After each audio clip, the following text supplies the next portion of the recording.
Queridos irmãos, hoje nós estamos iniciando um novo trimestre e nós vamos estudar a vida de Paulo. Mas antes de iniciarmos a lição, eu gostaria de incentivar os irmãos a continuar lendo a palavra de Deus. E como nós vamos estudar a vida de Paulo, eu gostaria que os irmãos pudessem também ler o livro de Atos dos Apóstolos, que é a história da igreja primitiva, e que vai falar muito sobre a vida do apóstolo Paulo, a sua conversão, as suas viagens missionárias. É muito interessante. Eu estou lendo a Bíblia de uma maneira diferente. Deus tem falado muito ao meu coração. E eu me sinto muito alegre em poder ouvir Deus falando ao meu coração. E a primeira lição na vida de Paulo, nós vamos dar um resumo desta vida, porque para que os irmãos possam entender as próximas lições que serão transmitidas durante este ano de isolamento, esse tempo de isolamento social. E a lição tem como a conversão que mudou a história. A igreja primitiva, considerando a história no livro de Atos, ela foi dividida em duas partes, do capítulo 1 ao capítulo número 7, que encerra com a morte de Estevão, o homem cheio de fé, e também já no capítulo de número 8, já tem o início da segunda parte, que é quando os discípulos e os crentes saíram para outras cidades, fugindo da perseguição. E veja bem, eles não estavam cumprindo aquilo que o Senhor tinha orientado antes de retornar aos céus. E veja bem que em Atos capítulo 1, verso de número 8, mas recebereis poder ao descer sobre vós o Espírito Santo, e serão minhas testemunhas, tanto em Jerusalém, como em toda a Judéia, Samaria e até os confins da terra. Paulo consentiu na morte dos irmãos, de Estevão, por apedrejamento. E dali Paulo estava tão transtornado emocionalmente, e nós vamos encontrar isto no registro do capítulo 9 de Atos dos Apóstolos, que nós vamos ler até o verso de número 6. E Saulo, que é em hebraico Paulo, respirando ameaças e mortes contra os discípulos do Senhor, dirigiu-se ao sumo sacerdote e lhe pediu cartas para Damasco, para as sinagogas, a fim de que se encontrasse alguns daquela seita, o caminho, quer homens, quer mulheres, os conduzissem presos para Jerusalém. E indo no caminho, aconteceu que, chegando perto de Damasco, subitamente cercou um resplendor de luz do céu, e caindo em terra, ouviu uma voz que lhe dizia: Saulo, Saulo, por que me persegue? E Paulo disse: Quem és, Senhor? E disse o Senhor: Eu sou Jesus, a quem tu persegues. Duro é para recalcitrar contra os aguilhões. E ele, tremendo e atônito, disse: Senhor, que queres que faça? E ele disse: Senhor, levanta-te, entra na cidade, e lá te será dito o que convém fazer. Ali Paulo já recebeu orientação de como fazer. Paulo era judeu, mas tinha cidadania romana. Recebeu ensino de Gamaliel. Ele aprendeu tudo sobre o judaísmo. Paulo se interessou Paulo era um homem muito culto, muito culto. Este é o apóstolo Paulo. E diante de tudo isso, ele colocou para alcançar vidas para o Senhor todo o seu conhecimento. Paulo foi algo assim extraordinário, porque ele passou a ter uma convivência muito íntima com o Senhor. E ele se sentia pequeno, mas ele foi transformado por esse poder. E no capítulo 15 de 1 Coríntios, versículos 9 e 10, ele escreveu da seguinte forma: pois eu sou o menor dos apóstolos, que nem sou digno de ser chamado apóstolo, porque persegui a igreja de Deus, mas pela graça sou o que sou, e a sua graça para comigo não foi vã. Antes trabalhei muito mais do que todos, todavia eu não, mas a graça de Deus que está comigo. Os versículos 9 e 10 de 1 Coríntios, no capítulo 15. Essa extraordinária conversão mudou a história da vida de Paulo. E veja bem que aqui há duas situações. No início do capítulo 9, Paulo era um perseguidor. Paulo era um homem que perseguia os cristãos, perseguia a igreja do caminho. Já no final do capítulo 9, Paulo já estava falando das boas novas e ensinando nas sinagogas. Olha a diferença, porque o Senhor o escolheu para levar a mensagem a outras nações.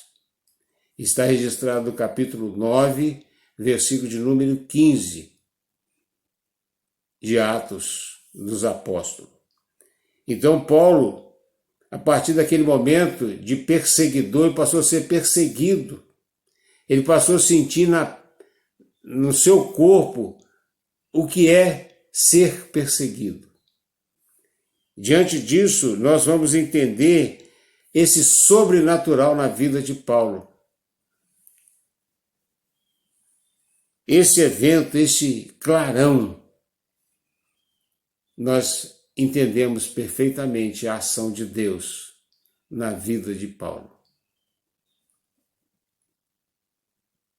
E nós, como servos de Deus, durante a nossa vida cristã, quanto os homens rudes, quanto homens pesados, com um coração cheio de ódio, de pecado, lá do fundo do lamaçal, quando a luz de Cristo o alcança, o transforma.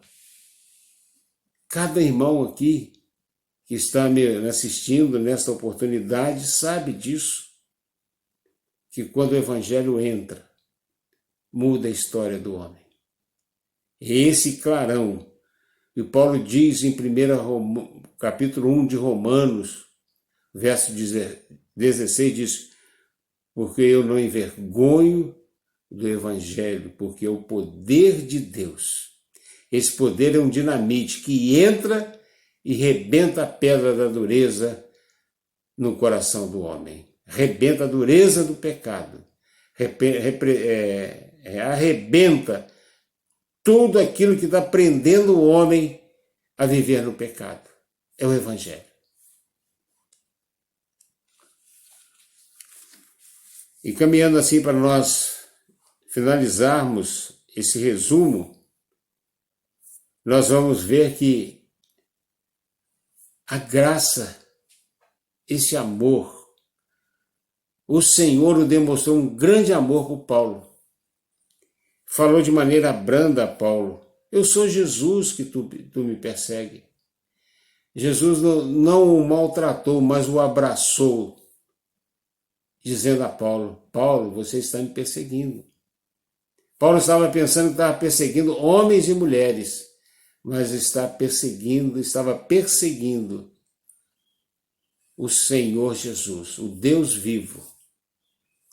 E a igreja do Senhor hoje, nós estamos experimentando algo diferente. Algo em que cada lar está sendo um altar do Senhor, intercedendo pelas nações, pelo nosso Brasil, em função deste coronavírus, para que nós venhamos não ser atingidos por este vírus e que a nação brasileira possa ficar somente com o que está acontecendo e que não possa avançar mais, não venha trazer nenhuma dificuldade para o povo brasileiro. E Paulo, diante dessa graça, pôde escrever: pois pela graça sois salvos, mediante a fé. Efésios capítulo 2, verso 8. É essa graça que Paulo passou a levar. E também nós entendemos a disposição de Paulo, quando a salvação, essa graça, esse favor imerecido do homem nos alcança, nós temos o desejo de estar fazendo a obra do Senhor. Eu e o irmão, a irmã, porque é desejo do nosso coração que outros possam experimentar este amor de Deus ao homem. Mas, por outro lado, Paulo era servido, porque era um comandante. Paulo agora, ele passou a servir. É assim que acontece conosco. Nós servimos, nós temos que servir. Nós somos servos de Deus para levar essas boas novas. E o que nós precisamos entender, queridos, nesta oportunidade, nenhum coração é bastante duro para não ser alcançado pela graça de Jesus. Não deixemos de orar por pessoas sem Cristo, pensando que elas são muito duras e nunca se converterão. Não há limites para o poder de Deus. Nós não podemos limitar o poder de Deus. Quando a gente para de orar por alguém, nós estamos limitando o poder de Deus.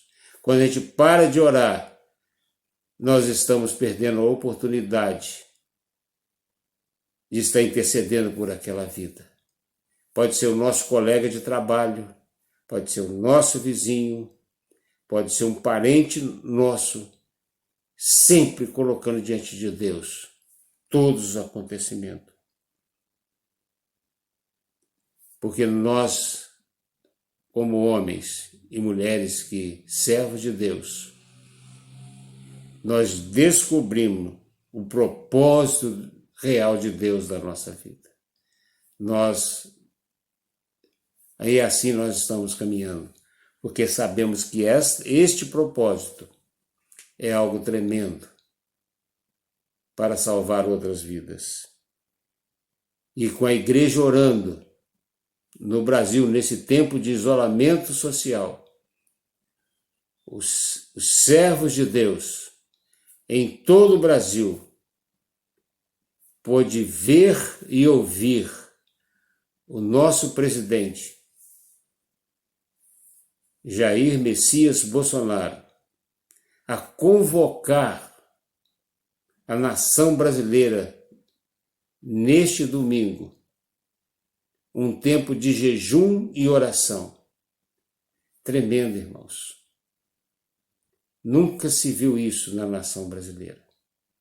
Possamos junto um com o outro, cada lar, aqui em Volta Redonda, unidos, levando ao trono da graça as nossas petições, que nós somos a igreja viva do Senhor Jesus.